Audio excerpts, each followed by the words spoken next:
Hulle sê Kasim Jabbar was 'n lippie skrammer wat goed kon gebreek het om die vriende, dus goeie paas gehad, bullet-like paas, maar hy kon ook skepskop. Wat se tipe skrammer sou u jezelf as beskryf? Ek ga jou 'n storie vertel. Ons speel toe in 1972.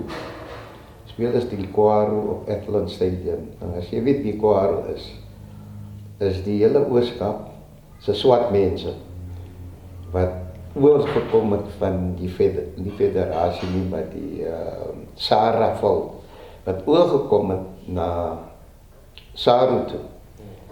En hulle het hulle intreding gemaak by ons in 1972 en hulle het sommer gekom in 'n final.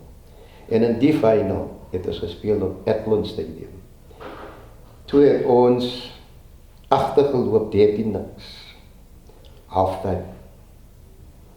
En daar was so 'n paar woordjies gesê vir ons gewees in die dressing room en so voort. Nie in die dressing room nie, maar op die veld. Deesdae het dit ons op die veld gepraat. En was het game heeltemal gechange na halftyd. En ons wen toe hulle 20-13 met die 2 drop kicks wat ek gevat het van 'n lynstaan af, van die touchlyn se kant af. En ek skop hom dwars oor in die middel van die paal. En daarna het hulle moed verloor. Kwaro. En ons wen hulle toe 20-13.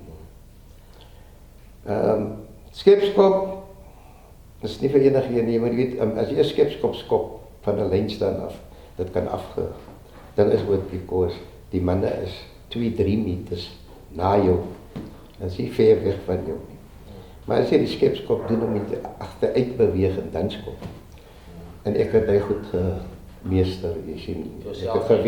Ek het geweet hoe om die gat te create vir my. Jy is nou amptelik in besit van 'n Springbok baadjie. Laat dit vir u. Ek het dit aanvaar as hoe sal ek dit sê, by mekaar kom.